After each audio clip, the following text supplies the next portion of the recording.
করেছেন। কিন্তু আমরা চাই এই দুনিয়াতে দূরত্ব তৈরি করে নয়, আমরা হাতে হাত রেখে কাঁধে কাঁধ রেখে মোস্তফার সামনে দাঁড়াতে চাই। এরপরে যদি আমার কথাগুলো আপনাদের কর্ণকুহরে না পৌঁছে, আর যদি ফেসবুকে আসার আগেই অনেক গালাগালি আপনারা করেছেন, অনেক ধরনের বন্ধচারী বলেছেন, আর আমি মাঝে মাঝে দেখেছি আমার তানভীর আশরাফি ভাই বিমানে উঠে আমাকে বলছেন, হুজুর আমি যখন ফেসবুকে লিখেছি আমি রংপুরের উদ্দেশ্যে রওনা হয়েছি, 2 নং সিটি কর্পোরেশনে আমি যাচ্ছি, হুজুর আমার টাইমলাইনে দেখেছি একজন হিন্দু কমেন্টস করেছে, তানভীর ভাই কমেন্টস করেছে যে আমি একজন হিন্দু হলো তাহির হুজুর ওয়াজ আমার অনেক ভালো লাগে, আমি কি ওয়াজে যেতে পারবো? এটার নাম হলো সুন্নি। এরা হলো সম্প্রীতি বান্ধব মানুষ। আবার দেখবেন কিছু কিছু লোক ইদানিং খুব মন্দিরে বেশি যায়, খুব বেশি যায়, খুব নিয়মিত যায়। আমি বলতে চাই আপনারা এতদিন ছিলেন কই? আপনারা এতদিন ছিলেন কই? আমরা তো এই দেশের হিন্দুদের বাড়ি বাড়ি হিন্দুদের বিভিন্ন যখন পূজা করে আমরা তখন নিরাপত্তা দেই। ব্রাহ্মণবাড়িয়াতে কালীবাড়ি মোড় যখন সেখানে পূজা হয়, কোনো এক সময় কে বা কারা কোরআন শরীফের মধ্যে আগুন ধরিয়ে দিয়েছিল, এটা নিয়ে একটা অস্থিরতা বিরাজ করেছিল। তখন ওই মুহূর্তে হিন্দুদের পূজা করতে একটু একটু অনেকে টেনশন করেছিল। আমরা তখন সিভিলে তাদেরকে নিরাপত্তা দিয়েছি। একমাত্র সুন্নিরা তাকওয়িন কণ্ঠে বলে মুসলমান মসজিদে যাবে, হিন্দু গির্জায় যাবে, মন্দিরে যাবে, খ্রিস্টান গির্জায় যাবে, বৌদ্ধ পেগোডায় যাবে, যার যার ধর্ম পালন করবে। আমি আমার ধর্ম পালন করব, আমি কাউকে জোর করব না। আমার কাজ হলো এই দ্বীনের দাওয়াত মানুষের কানে পৌঁছে দেওয়া। এই দাওয়াত যদি কারো ভালো লাগে, হিন্দু কালিমা পড়ে মুসলমান হবে, খ্রিস্টান কালিমা পড়ে মুসলমান হবে, হিন্দু বৌদ্ধ কালিমা পড়ে মুসলমান হবে। আমার কাজ দাওয়াত দেওয়া, কাউকে জোর করে নয়। আমরা এই সম্প্রীতির দাওয়াত দিতে দিতে এই পর্যন্ত এসেছি। আমরা একমাত্র শান্তিপ্রিয় দল, এই দেশের ধর্ম বর্ণ নির্বিশেষে সকলকে নিয়ে এই দেশটাকে সুন্দর করে সাজাতে চাই।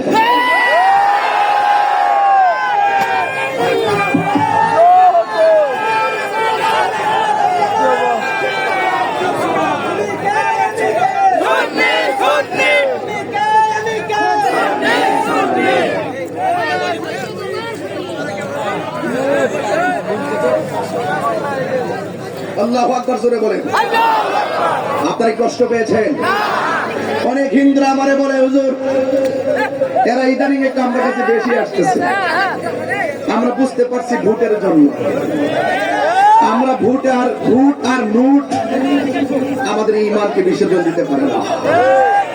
নোট এবং ভোট স্বার্থের ভোট, ক্ষমতায় যাওয়ার জন্য, চেয়ারে যাওয়ার জন্য, নিজের দেশের অস্তিত্বকে জলাঞ্জলি দিয়ে, নিজের ব্যক্তিত্বের অস্তিত্বকে জলাঞ্জলি দিয়ে, নিজের ধর্মকে জলাঞ্জলি দিয়ে আপনি ভোটে যাবেন, ওই চেয়ারে যাবেন যারা নিজের ব্যক্তিত্বকে নীতিকে বিসর্জন দেয় অর্থের কাছে, এবং যারা কোরআন সুন্নাহর কথা ব্যাখ্যা করে ক্ষমতায় যাওয়ার জন্য যারা বিভিন্ন কৌশল অবলম্বন করে।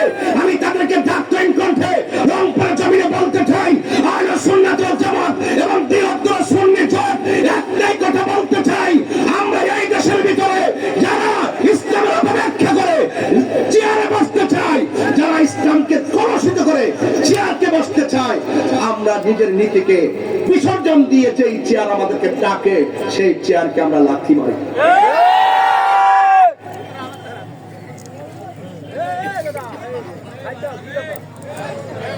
বাবা জান, আপনার কি কষ্ট হচ্ছে? আরো যদি কষ্ট হচ্ছে? আমার একটু কষ্ট হচ্ছে, কারণ আমি তো সোজা এসেছি আপনার স্টেজে।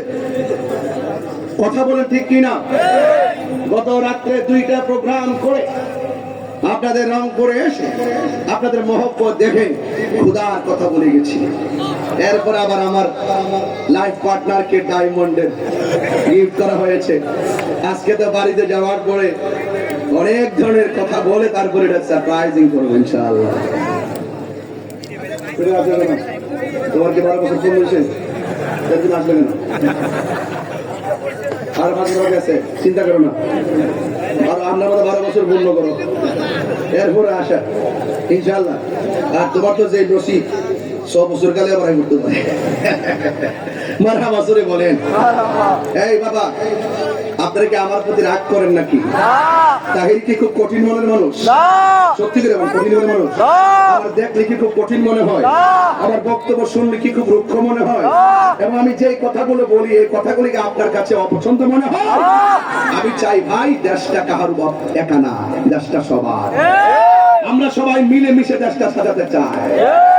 একজন থাকে ওই প্রান্তে, আরেকজন থাকে ওই প্রান্তে, মাঝখান দিয়ে মুনাফিক ঢুকে দুনো দলের মধ্যে দূরত্ব আরো বাড়াইয়ে দেয়। মুনাফিককে লাঠি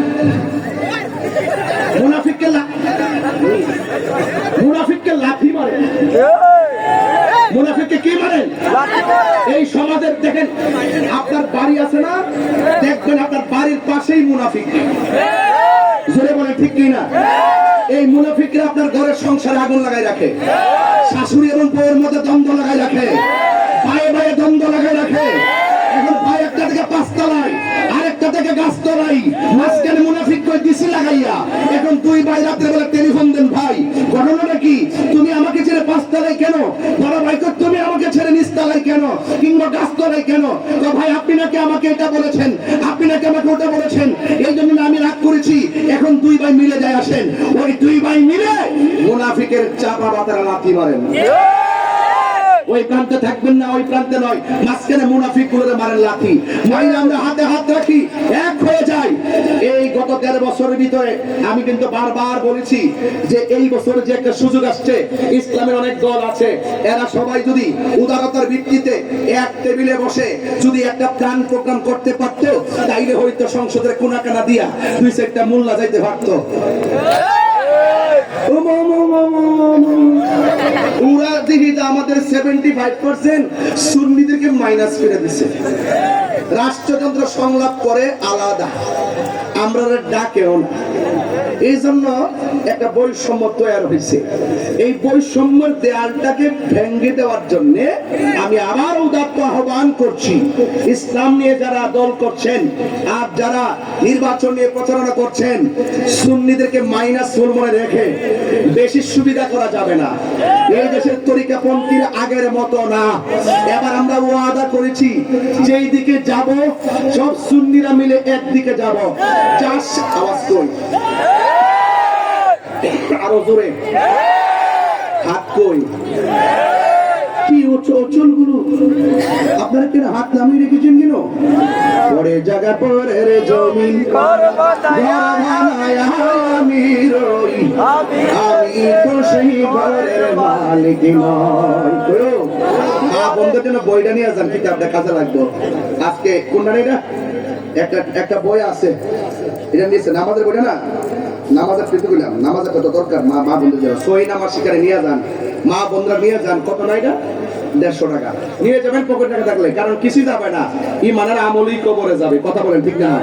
আমার মরণের কতদিন বাকি আমি জানিলাম না গো আল্লাহ, মরণের কতদিন বাকি। ভাইরে এরশাদের কথা মনে করেন, পল্লী বন্ধু এরশাদ আছে না গেছে গা? হায়াতের মালিক কারা? তো আমাদের যারা আছেন তারা কি আর কেউ থাকবো? একই সঙ্গে যারা প্রধান দায়িত্ব পালন করেছেন, হ্যাঁ, যিনি বিসমিল্লাহির রহমানির রহিমকে সংসদের মানে নিয়ে এসেছিলেন, রংপুরের তো, হ্যাঁ রংপুরের তো, আমি তো ভুলে গেছিলাম। উনি কি আছে? চলে গেছে না? মানুষের ক্ষমতা 3 জন যে ক্ষমতা আসছে, 3 জনের মধ্যে একজনকে শেখাতো, ওনারাও চলে যাবে। বাবা প্রতিহিংসা রাজনীতি করেন না। ওই পুলিশ ভাই আছে, ওনার কাছে সব তথ্য আছে। আমি আবারও বলি, রিপোর্ট দিবেন আমার পক্ষ থেকে, যে যদি কোনো আপনার সাথে আমার আকীদার দ্বন্দ্ব থাকে, বসেন, সমাধান করেন, হাতে হাত রাখেন, আসুন দেখি আমরা দেশটারে ইসলামী মূল্যবোধ দিয়া সাজাইতে পারি কিনা। এর চাইতে সুন্দর কথা কেটা বলবো? ওয়াজ উঠে তাফসিরে ইন্ডিয়া, তাফসিরে পাকিস্তান, তাফসিরে আমেরিকা, তাফসিরে পেয়ার সিস্টেম, আর কি কোনো ওয়াজ নাই? তাফসিরে সাংবাদিক, আর কি কোনো ওয়াজ নাই? আমি যে ওয়াজ করতেছি, যতই খন্ড খন্ড কথা বলছি, আমি মূল ধারায় কথা বলার পরে এগুলো বলতেছি, মূল থিম এটা ঠিক রাখতেছি। কথা কোন ঠিক কিনা? আমি এখানে আইসা শুনছি যে আহলে বাইত ফাউন্ডেশন 5 তলা ইসলামী রিসার্চ সেন্টারের ভিত্তি স্থাপন করা হবে। কি আলহামদুলিল্লাহ বলেন না? এইটা কি আনন্দের খবর না? আর যেরকম আনন্দের খবর কিনা? আনন্দের খবর কিনা বলেন? আপনাদের কাছে আমার অনুরোধ থাকবে ভাই, এই এই এই এই এই আপা বাজান কই যান? মুরব্বি মুরব্বি এই স্যার স্যার মারহাবা যেরকম এই আওয়াজে মানে যেরকম মারহাবা। আমার মা বোনদেরকে বলবো আম্মা গো, ও মা, মা আমি দোয়া করে যাই আপনার করে যেন আল্লাহ পাক মা ফাতেমার সঙ্গে জান্নাতে গায়। আর যেরকম না আমিন। মা বোনদের ব্যাপারে গত রাত্রে ওয়াজে বলছিলাম যে আপনারা স্বামী স্ত্রী মিল্লা থাকবেন, জীবন ও সন্তানের সামনে ঝগড়া করবেন না। সন্তানের সামনে ঝগড়া করলে সন্তান এগুলা শিখে। আর স্বামী স্ত্রী মিলামিশা থাকবেন। হুন্না লিবাসুল্লাকুম ওয়া আনতুম লিবাসুল্লাহুন্না। নারী হলো পুরুষের পোশাক, পুরুষ হলো নারীর পোশাক। স্বামী শুধুমাত্র তারে হুকুম দিব আর শাসন করব, এটার নাম দাম্পত্য জীবন না। দাম্পত্য জীবন হলো আন্তরিকতার ভালোবাসা। কথা বলেন ঠিক না? এই জন্য এই আহলে বাইত ফাউন্ডেশন 5 তলা, এটার জন্য আমার কিছু কথা আপনাদের কাছে আছে। যদি কেউ না দেন, না দিবেন, কিন্তু উঠবেন না। আমরা এক সময় একসাথে এমন একটা সময় মাইকটা ছাড়বো যেন আপনার আসর নামাজটা যেন আমরা পড়তে পারি। টেনশন করার কোনো কারণ নাই। একটা লোক আওয়াজ করে বলুন যে হুজুর আহলে বাইতের মহব্বত নিয়ে আজকে ওয়াজ শুরু করছেন। আহলে বাইত রাসূল সাল্লাল্লাহু আলাইহি সাল্লামের মহব্বত অন্তর রাখলে যে কি লাভ হবে, এটাই যে একমাত্র মূল ভিত্তি, এটা নিয়ে আপনি আলোচনা করেছেন। আর যেহেতু আমরা একদিন কবরে চলেই যাব, কবরে যাওয়ার পরে আমার হিসাব যেহেতু হবে, এই জন্য কবরে যেহেতু আমার হিসাব দিতে হবে, রাসূল বলছেন আমি যখন মেরাজে গেছি দেখলাম কবরে আযাবটা সবচেয়ে বড় ভয়ঙ্কর। বেনামাজিকে কবরে যাওয়ার পরে আমার মা গো, রঙের ঘোড়া অনেক দৌড়াইছেন, এবার একটু নামাজি হন, এবার একটু পর্দাওয়ালি হন, এবার একটু স্বামীর খেদমত করেন। কারণ আল্লাহ ছাড়া কাউকে যদি অনুমতি দেওয়া হতো সেজদা করার জন্য, স্ত্রীকে অনুমতি দিত স্বামীকে সেজদা করার জন্য। এই জন্য কবর বড় ভয়ঙ্কর। এই কবরের ভিতরে দুই পাশের মাটি দুই প্রান্তে চলে যাবে, আপনাকে এমন জোরে চাপা দিবে, আপনার কান্নার আওয়াজ গরু ছাগল সব শুনবে, কিন্তু মানুষ শুনবে না, কোন জিন শুনবে না।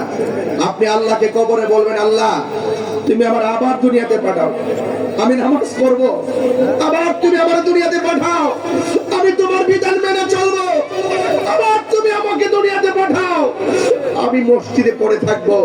আল্লাহ বলেন না, সুম্মা ইলাইহি তুরজাউন, তোমরা আমার কাছে ফিরে এসেছো, আর যেতে পারবে না। এই জন্য অনুরোধ করব আহলে বাইতের মহব্বত নিয়ে আপনি নামাজি হয়ে যান। আর এখানে একটি ফাউন্ডেশন, একটা সেন্টার হবে, ভিত্তিপ্রস্তর হবে। আমি আপনাদের কাছে অনুরোধ করব যে যতটুকু নগদ করেন, নগদ তো দিবেনই, আমাদের লোকগুলো আসবে, আসলে সবাই দিবেন। আপনাদের এলাকায় কালেকশনের সিস্টেমটা কি আমি আসলে জানি না, কিভাবে করে সেটা আমি জানি না। আর আমি মূলত কালেকশন করতে জানি না। আমি এতটুকু বিশ্বাস করি, যারা আমি গুনাহগারের সামনে বসে ওয়াজ শোনার জন্য রৌদ্রের তাপে বসে ওয়াজ শুনেছেন, এখন একটা ছায়া পড়েছে, এটাকে বলে পরন্ত বিকেল বেলা। এই টাইমে আমরা ঘুরতে যাই। আজ আমরা প্রেম বাগানে এসেছি। একটা মানুষ হাত তুললা বলেন, হুজুর এই ভিত্তিপ্রস্তর হবে, ফাউন্ডেশন হবে আহলে বাইতের মহব্বতে, আমি 1 লক্ষ টাকা এই ফাউন্ডেশনে দিতে চাই। এমন একটা প্রেমিক কে মাঠে আছেন? হ্যাঁ, মাশাআল্লাহ। আমাদের হযরত আল্লাহ মাওলানা সৈয়দ আতিকুল হক আনাস আল হাসানী সাহেব, তিনি আহলে সুন্নাত ওয়াল জামাতের যুগ্ম সাংগঠনিক সচিব এবং পাকপানা সুন্নি মিশনের প্রতিষ্ঠাতা চেয়ারম্যান। তিনি দিবেন এই আহলে বাইত ফাউন্ডেশন 5 তলার জন্য ভিত্তিপ্রস্তরের সময় দিবেন 5 লক্ষ টাকা।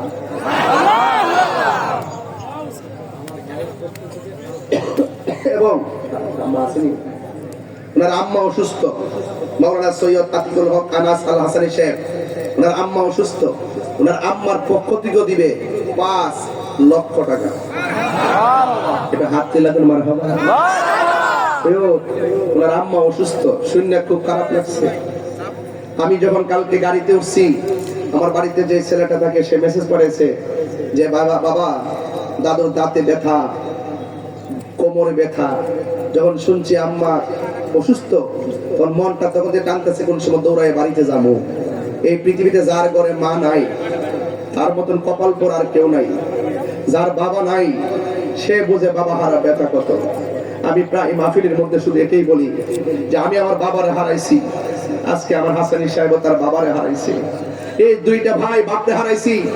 বাপটা যে কেমন বড় বৃক্ষ ছিল, যার আছে সে বুঝে না, যার নাই সে বুঝে বাপ কি জিনিস। আমি যখন কোথাও দূরে যাইতাম বাপরে বলতাম আব্বা যাই, বাবা বলতো ইনশাল্লাহ যাও ফি আমানিল্লাহ। এই দোয়াটা এখন আমি কার কাছ থেকে নিব? শুধু মা সারা রাত সজাগ থাকে, আমার পোলাটা ঘুরতেছে। এই জন্য আমি প্রায় মাহফিলের মধ্যে ওয়াজের মধ্যে বলি, মাগো তোমার মতো লয় না কেহ, আমায় কোলে টানি।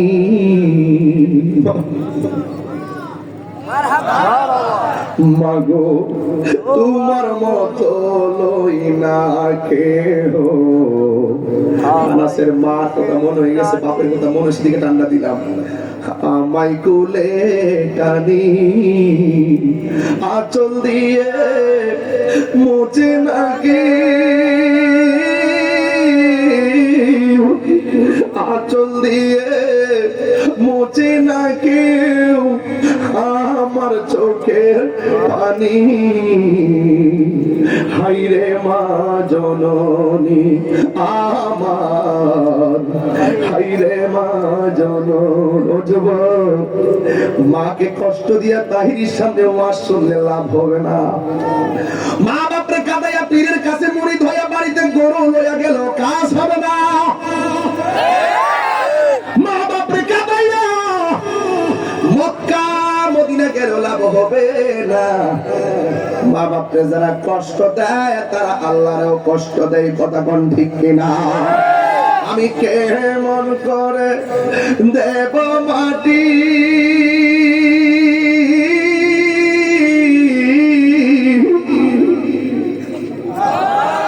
আমি কেমন করে দেব মাটি তোমার কবরে।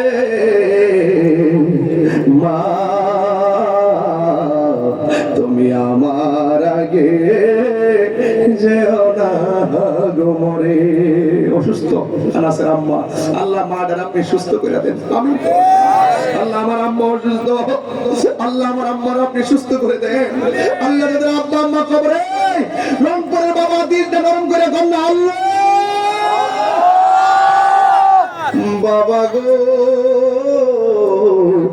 বাবা, বাবা গো বাবা, বাবা তুমি কেমন আছো ছোট মাটির ঘরে?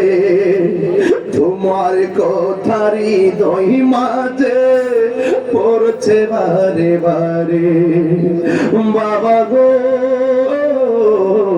বাবা,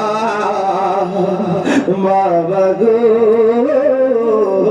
বাবা, কত আদর কত স্নেহ তোমার কাছে পেলাম, সব কিছু হারিয়ে আজকে নিঃস্ব হয়ে গেলাম। কত আদর কত স্নেহ তোমার কাছে পেলাম, সব কিছু হারিয়ে আজকে নিঃস্ব হয়ে গেলাম। ভালোবাসি তোমায় বাবা, বুকটা যে যাইছি রে, তোমার কথারই দই মাঝে পড়ছে বারে বারে। বাবা গো বাবা, বাবা গো বাবা। ওই মার মহব্বতে আরেকটা লক্ষ হুজুর আমি দেব 50,000 টাকা এই আহলে বাইত ফাউন্ডেশনে। কে দিবেন হাত তোলেন ইনশাআল্লাহ। একটা লোক দিবেন 50। কে আছেন 50,000 টাকা দিবেন? যে যা পারেন। একটা লোক আছেন, হুজুর আমি ইনশাল্লাহ 50,000 দিব, কেউ আহলে বায়াত হলো ইমানের ফাউন্ডেশন, দেন। কে দিবেন 50,000 টাকা? একটা লোক দেন ইনশাল্লাহ, যে অন্তত আপনারটা নিয়ে শুরু করি। দরবারের পক্ষ থেকে তো আসেই, আপনারটা এখানে ঢুকে যাক, আপনি সওয়াব পাবেন, একটা গাইবি খেলা হবে ইনশাল্লাহ। কে দিবেন 50,000 টাকা? আছে কেউ? একজন আছে? আপনার নগদ কিছু দেওয়ার জন্য চাইছেন? নগদ, যারা নগদ দিবেন একটা কিছু লোক যান না, ভিতরে যান, ছেলে ছাত্র থাকলে যান। যারা 10 টাকা, 100 টাকা, 50 টাকা, 500 টাকা, যে যা পারেন। আমার তো মনে হয় আপনারা এত লোক হয়েছেন, একটা মানুষ নড়াচড়া করেন নাই। যারা বাহিরে ঘুরতেছেন তারা ঘুরে ঘুরে ওয়াজ শুনছেন, আর যারা বসে আছেন তারা কেউ উঠে নাই। আল্লাহ সকলকে মাফ করুক, আমিন। একটু আসেন, কেউ আসেন? আর কে দিবেন একটু দয়া করে? আপনার সময় কিন্তু একদম খুব কঠিন মুহূর্তে চলে গেছে, সন্ধ্যা হয়ে যাচ্ছে। আসেন না, এখানে আপনার টাইম না। কে দিবেন? 20,000 কে দিবেন? হাত তোলেন। 20